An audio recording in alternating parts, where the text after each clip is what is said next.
Hello friends, இன்றைக்கி வந்து நம்ம என்ன பார்க்க போகிறோம்னா சுவையான ஹோட்டல் ஸ்டைல் காலிஃப்ளவர் பக்கோடா வீட்டில் எப்படி செய்கிறதுன்னு பார்க்கலாம்.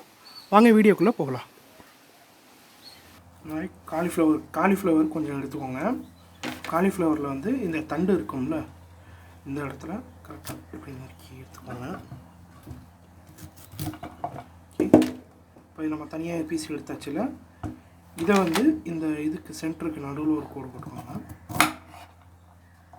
இப்போ இந்த காம்பு இல்லாமல் இருந்தால் நம்மளுக்கு வந்து நல்லா முருகலாக வந்திருக்கும், வெந்து வந்திருக்கும். காம்பு தனியாக இருந்துச்சுன்னா உங்களுக்கு வந்து இந்த இடம் வந்து வேகாமல் இருக்கும், இது மொத்தமாக இருந்துச்சுன்னா. அதனால் இந்த இடத்த எவ்வளோ மெலிசாக விட்டுக்க முடியுமோ அப்படி ஆக்கிக்கோங்க. இப்போ இதை வந்து இதில் பாதி ஆக்கிக்கலாம். ஓகே, இப்போ இதை வந்து நம்ம இதுலேயும் பாதி நறுக்கிப்போம், ஒரு பாதியை நறுக்கிக்கலாம். ஓகே, இந்த அளவு காம்பு இருக்கிற மாதிரி பார்த்துக்கோங்க. ஒரு ட்ரீ மாதிரி இருக்குது பார்த்தீங்களா, இந்த அளவுக்கு வச்சுக்கோங்க. ஓகே, இப்போ எல்லாத்தையும் நம்ம அதை மாதிரி நறுக்கிடலாம் சின்ன சின்ன பீஸாக.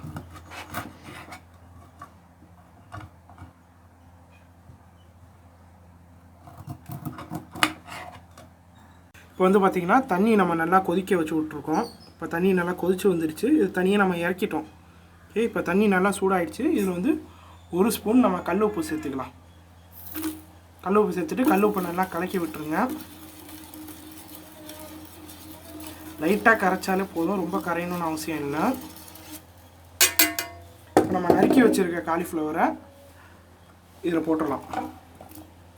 தண்ணி நல்லா சூடாக இருக்கணும், அப்போ தான் அதில் உள்ள புழு பூச்சியெல்லாம் வெளில வந்துடும்.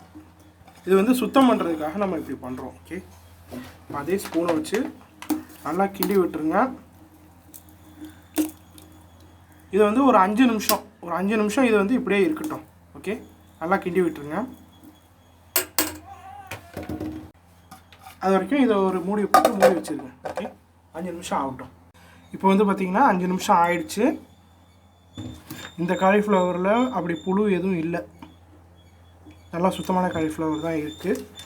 இதை வந்து நம்ம இப்போ அரிச்சு எடுத்துடலாம்.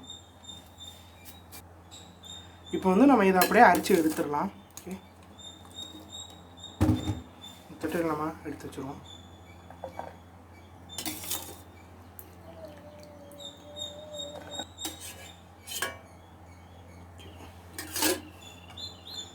இது வந்து இப்போ நம்ம நார்மல் வாட்டரில் ஒரு தடவை கழுவிடுவோம்.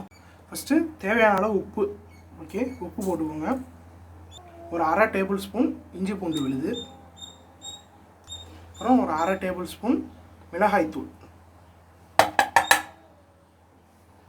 மைதா மாவு ஒரு 2 டேபிள் ஸ்பூன் சேர்த்துக்கோங்க. மைதா மாவு 2 டேபிள் ஸ்பூன் சேர்த்துருக்கோம். கார்ன்ஃப்ளவர் ஒரு 4 டேபிள் ஸ்பூன் சேர்த்துக்கோங்க. சோள மாவுன்னு சொல்லுவாங்க. Cornflour 4 table spoon, 2 3 4. ஓகே, இப்போ இதில் சில்லி சாஸ் வந்து அந்த பாட்டிலே ஒரு மூடி சில்லி சாஸ் சேர்த்துக்கோங்க. சோயா சாஸு ஒரு மூடி சேர்த்துக்கோங்க. டொமேட்டோ சாஸு ஒரு 1 டேபிள் ஸ்பூன் சேர்த்துக்கோங்க. ஓகே, சிக்கன் 65 மசாலா கபாப் மசாலான்னு சொல்லுவாங்க, இது ஒரு 1 ஸ்பூன் சேர்த்துக்கோங்க. அப்புறம் மல்லித்தூள் வந்து ஒரு 1/2 ஸ்பூன் சேர்த்துக்கோங்க, 1/2 டேபிள் ஸ்பூன். இது எல்லாத்தையும் நல்லா ஒன்றா மிக்ஸ் பண்ணி விட்டுருங்க.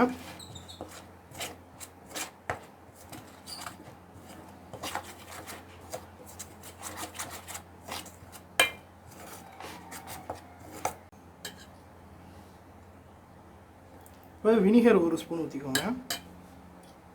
வினிகர் 1 ஸ்பூன் ஊற்றியாச்சு. இது எல்லாத்தையும் ஒன்றா நல்லா இப்போ மிக்ஸ் பண்ணிக்கோங்க.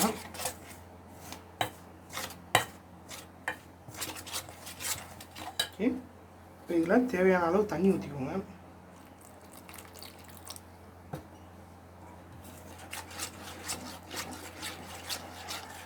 டெக்ஸ்சர் வந்து உங்களுக்கு நல்லா தண்ணியாக இருக்கணும், பஜ்ஜி மாவு சுடுவாங்கள்ல அந்த மாதிரி இருக்கணும். ஓகே,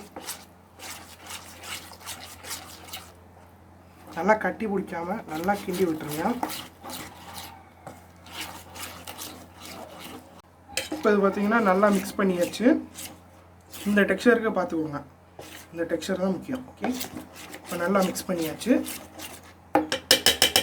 ஸ்பூனை ஓரமாக எடுத்து வச்சுருங்க. இப்போ நம்ம சுத்தம் பண்ணி வச்சுருக்க காலிஃப்ளவரை ஒன்று ஒன்றா இதில் போட்டு எடுத்துடலாம். ஓகே, ஒன்று ஒன்றா போட்டுருங்க.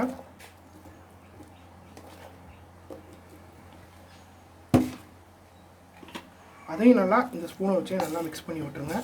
எல்லா பக்கமும் அந்த மாவு வந்து காலிஃப்ளவரோட நல்லா மிக்ஸ் ஆகணும். காலிஃப்ளவரை போட்டு ரொம்ப நசிக்கிறாதீங்க, உடஞ்சிடும் ஈஸியாக. ஓகே, இப்போ இது நல்லா மிக்ஸ் ஆகிடுச்சு.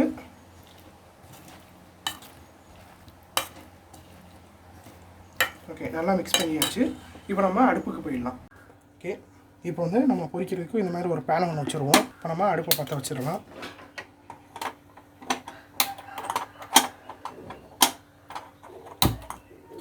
அடுப்பு பற்ற வச்சாச்சு. சட்டி நல்லா சூடாகட்டும். ஓகே, சட்டி நல்லா இப்போ சூடாகிடுச்சு. ஓகே, இதில் நம்ம வந்து பொரிக்க தேவையான அளவு எண்ணெய் ஊற்றிடலாம்.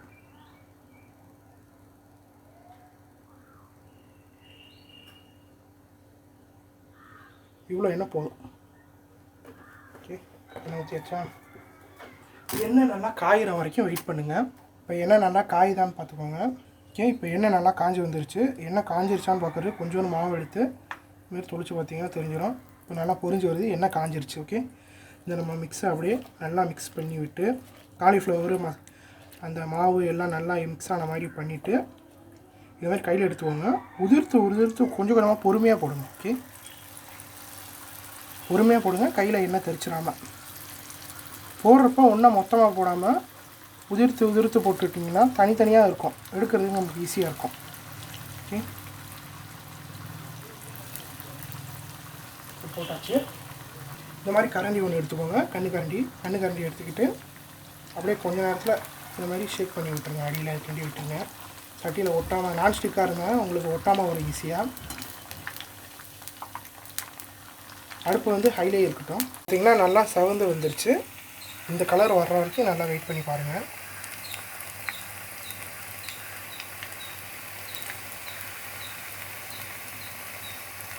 ஓகே, இப்போ பார்த்திங்கன்னா காலிஃப்ளவர் பக்கோடா ரெடி ஆகிடுச்சு. நம்ம தனியாக இதை ஒரு பிளேட்டில் எண்ணெயை வடிச்சிட்டு எடுத்து வச்சிடலாம்.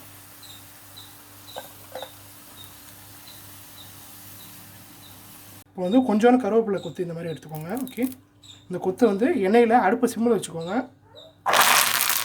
நல்லா இது மாதிரி பொரிச்சு எடுத்துக்கோங்க. ஓகே, இது எதுக்குன்னா வாசனைக்காக நம்ம செய்கிறோம். இப்போ கருவேப்பிலை நல்லா பொரிச்சிருச்சு. இதை அப்படியே கரண்டியை வச்சு அரிச்சு எடுத்துருங்க.